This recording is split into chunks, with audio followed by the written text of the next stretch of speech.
Hello guys, welcome to home kitchen. இந்த வீடியோவில் ஒரு பர்ஃபெக்டான ப்ரௌனி எப்படி பண்ணுறதுன்னு பார்க்கலாம். நிறைய வீடியோஸ் பார்த்து நானும் செஞ்சு நிறைய சொதப்பியிருக்கேன்.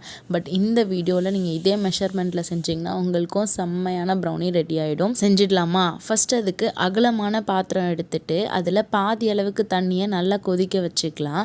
தண்ணி நல்லா சூடானதுக்கப்புறமா அதுக்கு மேலே ஒரு பாத்திரம் வச்சுக்கோங்க. நான் இதில் பவுல் வச்சு 90 கிராம் அன்சால்டட் பட்டர் யூஸ் பண்ணியிருக்கேன் and 180 grams of dark chocolates. 90 grams பட்டருக்கு 180 கிராம்ஸ் ஆஃப் டார்க் சாக்லேட் கரெக்டாக இருக்கும்.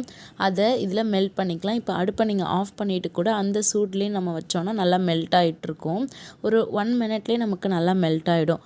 மைக்ரோவேவ் இருந்துச்சுன்னா நீங்கள் அதில் யூஸ் பண்ணிக்கலாம். பட்டரும் டார்க் சாக்லேட்டும் சேரும்போதே ஒரு சூப்பரான ஸ்மெல் கிடைக்கும். இதை நீங்கள் இப்படியே நல்லா மிக்ஸ் பண்ணி விட்டுட்டிங்கன்னா நல்லா மெல்ட் ஆகிடும். அதுக்கப்புறம் நம்ம அதை எடுத்து அப்படியே தனியாக வச்சுக்கலாம். கொஞ்சம் நேரம் அது அப்படியே கூல் டவுன் ஆகட்டும். இப்போ ஒரு பவுல் எடுத்துகிட்டு 2 முட்டையை அதில் சேர்த்துக்கலாம். ஹேண்ட் பீட்டர் வச்சு தான் நான் பீட் பண்ண போகிறேன். உங்ககிட்ட ஹேண்ட் பீட்டர் இல்லைனா நீங்கள் விஸ்க் யூஸ் பண்ணிக்கலாம். பட் நம்ம கை ரொம்ப வலிக்கும் அண்ட் ரொம்ப டைம் எடுக்கும், எனர்ஜி ரொம்ப லாஸ் ஆகும். So best hand beater use பண்ணிக்கோங்க. எக்கு நல்லா பீட் பண்ணிகிட்டே இருக்கும்போது நல்லா ஃப்ளஃபியாக வர ஸ்டார்ட் ஆகும். அதை பார்த்தா பயங்கர ஹாப்பியாக இருக்கும். ஏன்னா நம்மளோட ப்ரௌனி சூப்பராக வரப்போகுதுன்னு அர்த்தம். நம்ம எந்த அளவுக்கு பீட் பண்ணுறோமோ அந்த அளவுக்கு நம்மளோட ப்ரௌனி சூப்பராக வரும். மேலே நல்லா ஃபஜ்ஜாக இருக்கும். ஸோ இப்போ பார்த்தீங்கன்னா இந்த ஸ்டேஜில் 90 கிராம்ஸ் ஆஃப் ஒயிட் சுகர் நான் ஆட் பண்ணியிருக்கேன். சர்க்கரை கரையிற அளவுக்கு நம்ம நல்லா பீட் பண்ணி எடுத்துக்கலாம். சர்க்கரை நல்லா கரைஞ்சதுக்கு அப்புறமா நம்ம 60 கிராம்ஸ் ஆஃப் ப்ரௌன் சுகர் இதில் ஆட் பண்ணிக்கலாம். இதையும் சேர்த்து நல்லா பீட் பண்ணி எடுத்துக்கோங்க. அதுக்கப்புறம் 1 டேபிள் ஸ்பூன் காஃபி பவுடரை தண்ணியில் மிக்ஸ் பண்ணி இதில் கலந்துக்கலாம். இது எல்லாத்தையும் சேர்த்து நல்லா மிக்ஸ் பண்ணி எடுத்துக்கோங்க. இந்த பேக்கிங்கில் கண்டிப்பாக மெஷரிங் ரொம்ப முக்கியம். ஸோ நீங்கள் செய்யும்போது நீங்கள் எந்த வீடியோ பார்த்தாலும் அதோட மெஷரிங் அளவிலே கரெக்டாக செய்யுங்க. அப்போது தான் நமக்கு சூப்பரான கேக்கோ இல்லை ப்ரௌனியோ கிடைக்கும். ப்ரௌன் சுகர் நல்லா மிக்ஸ் பண்ணதுக்கப்புறமா நம்ம மெல்ட் பண்ணி வச்சுருந்த பட்டரையும் டார்க் சாக்லேட்டையும் சேர்த்து நல்லா பீட் பண்ணி எடுத்துக்கோங்க. இதை பீட் பண்ணிவிட்டு நம்ம பீட்டிங் ப்ராசஸை முடிச்சுக்கலாம். அதுக்கு மேலே பீட்டர் யூஸ் பண்ணாதீங்க. இப்போ நம்ம ட்ரை இன்க்ரீடியன்ஸை சேர்த்துடலாம். 25 கிராம்ஸ் ஆஃப் கொக்கோ பவுடருக்கு 60 கிராம்ஸ் ஆஃப் மைதா ஆட் பண்ணிக்கலாம். அதை எல்லாத்தையும் நல்லா சளிச்சு எடுத்துக்கோங்க.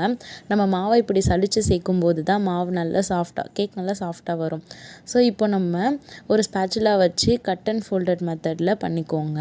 இல்லை ஏதாச்சும் விஸ்க்கு கூட வச்சு நீங்கள் இந்த மாதிரி ரவுண்ட் பண்ணி அதுக்கப்புறம் கட் பண்ணுறோம் இல்லையா, அந்த மாதிரி மிக்ஸ் பண்ணும்போது எல்லாமே ஈவனாக மிக்ஸ் ஆகும். மிக்ஸ் பண்ணதுக்கப்புறமா நான் லைட்டாக பயந்துட்டேன். ஏன்னா இதில் வந்து பார்த்திங்கன்னா லம்ஸ் ஃபார்ம் ஆன மாதிரி இருந்துச்சா, கொஞ்சம் கட்டி கட்டியாக வேறு இருந்த மாதிரி இருந்துச்சா, குட்டி குட்டியாக. அதனால நான் ரொம்ப பயந்துட்டேன். ஆனால் அது வந்து அப்படி தான் இருக்கும் போல். அதனால சரி ஓகே அப்படி சொல்லிவிட்டு அதுக்கப்புறம் நான் பேக்கிங் ட்ரே ரெடி பண்ணி வச்சுருந்தேன்.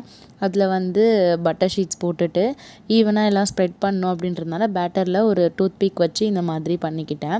நெக்ஸ்ட்டு அதுக்கப்புறம் அவனை வந்து 165 டிகிரி செல்சியஸில் 10 மினிட்ஸ் ப்ரீ ஹீட் பண்ணிவிட்டு 20 மினிட்ஸ் பேக் பண்ணுங்கள். டாப் டு பாட்டம் பேக் பண்ணுங்கள். இப்போ 20 மினிட்ஸ் கழித்து நம்மளோட சூப்பரான ப்ரௌனி ரெடி ஆயிடுச்சு. சூடுலேயே அவசரமாக பிரிக்காதீங்க. இது சூடாக கட் பண்ணவே கூடாது. நல்லா கூல் பண்ணதுக்கப்புறமா பட்டர் ஷீட்ஸ்லேருந்து ரிமூவ் பண்ணிக்கோங்க. இப்போ பார்க்கும்போதே தெரியும் டாப்க்கும் பாட்டம்க்கும் நமக்கு டிஃப்ரென்ஸு. ஸோ டாப்பில் ஒரு லேயர் ஃபார்ம் ஆகிருக்கு இல்லையா, இது நம்ம எக் பீட் பண்ணதுக்கான ரிசல்ட்டு தான். உங்களுக்கு இப்படி ஃபார்ம் ஆகலை அப்படின்னா நம்ம எக் பீட் பண்ணும்போது ஏதோ நீங்கள் தப்பு பண்ணியிருக்கீங்கன்னு அர்த்தம். இப்போ நம்மளோட சூப்பரான ப்ரௌனி ரெடி ஆயிடுச்சு. ஸ்கொயர் ட்ரேயில் பண்ணியிருந்தால் சூப்பரான ஷேப்ஸ் கிடச்சிருக்கும். நான் வந்து ரவுண்ட் ட்ரேயில் பண்ணதுனால எனக்கு வந்து நான் தேவையான ஷேப்ஸை இந்த மாதிரி கட் பண்ணிக்கிட்டேன். இதுக்கு மேலே மெல்டட் சாக்லேட்ஸ் யூஸ் பண்ணி நான் டெக்கரேஷன் கொடுத்துருக்கேன். கொஞ்சம் ஸ்ப்ரிங்கிள்ஸ் ஆட் பண்ணியிருக்கேன். உங்களுக்கு வேணும்னா நீங்கள் இதெல்லாம் சேர்த்து ஆட் பண்ணி சூப்பராக என்ஜாய் பண்ணி சாப்பிடலாம். அண்ட் இந்த மெஷர்மெண்ட்ஸ் யூஸ் பண்ணி நீங்களும் இதே மாதிரி ட்ரை பண்ணுங்கள். கண்டிப்பாக உங்களுக்கும் ஒரு பர்ஃபெக்டான ப்ரௌனி கிடைக்கும். நான் நிறைய வாட்டி தப்பு பண்ணியிருக்கேன், அதனால கேக் சொதப்பி இருக்குது. ஸோ கண்டிப்பாக நீங்கள் இதில் இருக்க எல்லா டிப்ஸையும் ஃபாலோ பண்ணி நீங்கள் இதே மெஷர்மெண்ட்டில் பண்ணிங்கன்னா உங்களுக்கு சூப்பரான ப்ரௌனி கிடைச்சிரும். இந்த மாதிரி நிறைய வீடியோஸ்க்கு ஹோம் கிச்சன் சேனலை சப்ஸ்கிரைப் பண்ணி